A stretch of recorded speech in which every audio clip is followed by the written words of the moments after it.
បាទជំរាបសួរនិងសួស្តីពុកម៉ែបងប្អូនដែលរស់នៅប្រទេសខ្មែរនិង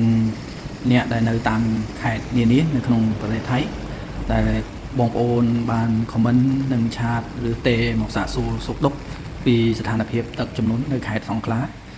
ប្រទេសថៃនិងបានសាកសួរខ្ញុំថានៅកន្លែងធ្វើការនិងកន្លែងរស់នៅរបស់ខ្ញុំមានទឹកចំនួនទឹកលិចដែរឬទេជាដំបូងក៏សូមអរគុណដល់មិត្តភ័ក្តិពុកម៉ែបងប្អូនដែលបានព្រួយបារម្ភនឹងស្ថានភាពនៅទីកន្លែងនេះកំពង់ផែប្រមងមីមិនទាន់មានលិចទឹកទេគ្រាន់តែបើភ្លៀងធ្លាក់ខ្លាំងពេកអាចនឹងស្ទះដោយសារទឹកហូរមិនទាន់បាទហើយតំបន់ដែលខ្ញុំរស់នៅ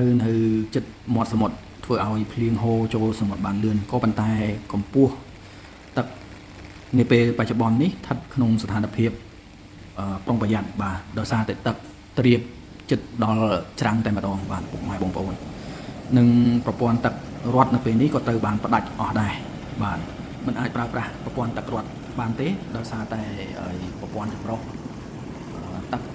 មិនអាចដំណើរការនឹងចម្រោះបានដោយសារតែមានភ្លៀងធ្លាក់ខ្លាំងពេកបាទនៅតំបន់មួយចំនួនដែលនៅក្នុងខេត្តសង្ខ្លាបង្កឲ្យមានទឹកចំនួនយ៉ាងខ្លាំងបាទពុកម៉ែបងប្អូនជាពិសេសនៅតំបន់ហាត់យ៉ៃបាទហើយនឹងគុននាងខ្លងហេរដ្ឋភូមិចនៈ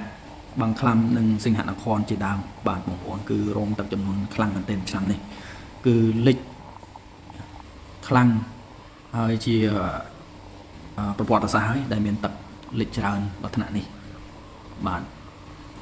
ហើយបងប្អូនមួយចំនួនដែលគាត់នៅហាត់យ៉ៃបាទគាត់មានការខូចខាតបង់ជាច្រើនទាំងទ្រព្យសម្បត្តិនិងសម្ភារៈមានតម្លៃមួយចំនួនដែលត្រូវទឹកលិចមិនអាចយកមកទាន់បានដោយសារតែទឹកវាមកភ្លាមពេកហើយការប្រកាសរបស់គណៈរដ្ឋបាលក៏បានប្រកាសមុនដែរតែដោយសារតែការត្រៀមខ្លួននឹងយកសម្ភារៈផ្សេងមិនអាចយកចេញទាន់ពេលវេលាបាទហើយក៏ឆ្លៀតពេលនេះសូមជម្រាបជូនដំណឹងដល់ពុកម៉ែបងប្អូនដែលរស់នៅតំបន់ខេត្តសង្ខ្លាជាពិសេសបងប្អូនដែលរស់នៅតំបន់កំពង់ផែប្រមងមីបាទដោយសារតែប្រព័ន្ធទឹករត់បានត្រូវផ្ដាច់ហើយយើងមិនអាចប្រើប្រាស់បានដូច្នេះពុកម៉ែបងប្អូនគួរតែត្រៀមត្រង់ទឹកភ្លៀងទុកប្រើប្រាស់បណ្ដោះអាសន្នផងបាទព្រោះមិនដឹងថាប្រព័ន្ធទឹករត់អាចប្រើប្រាស់បាននៅពេលណាទេបើសិនស្ថានភាពទឹកចំនួនភ្លៀងនៅតែលិចខ្លាំងបែបនេះហើយមួយទៀតតកតងនឹងការត្រៀមលក្ខណៈបាទពុកម៉ែបងប្អូនគួរតែទិញនៅស្បៀងបាទទុកសកួរផងបាទដោយសារมันប្រកាសថាស្ថានភាពនឹងធូរស្រាលទេជាពិសេសទឹកផឹកនិងសម្ភារៈទុកប្រើប្រាស់មួយចំនួនដែលចាំបាច់បាទព្យាយាមសាកថ្មទូរស័ព្ទឲ្យពេញហើយនឹងបញ្ចូលpower bank បំរុងទុកផងព្រោះមិនដឹងថាប្រព័ន្ធភ្លើងរត់នឹងត្រូវកាត់ផ្ដាច់នៅពេលណាបាទនៅពេលនេះមិនមានអ្នកណាជួយអ្នកណាបានទេដោយសារតែម្នាក់សិតតែរងគ្រោះទាំងអស់គ្នាបាទ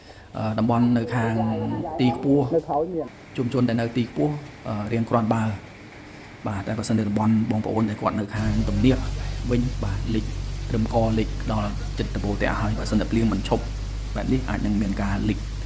ខ្លាំងដូច្នេះហើយសូមបងប្អូនទាំងអស់គួរតែត្រៀមខ្លួននិងប្រុងប្រយ័ត្នអំពីសុវត្ថិភាពខ្លួនឯងឲ្យបានខ្ពស់បាទត្រៀមនៅសម្ភារៈដែលចាំបាច់ចំណីអាហារស្បៀងទុកបំរុង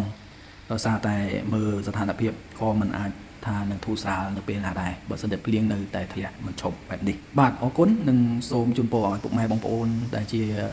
ពលករនិងប្រជាជនដែលរស់នៅតំបន់ដែលរងគ្រោះទាំងអស់សូមឲ្យប្រកបទៅដោយសុវត្ថិភាព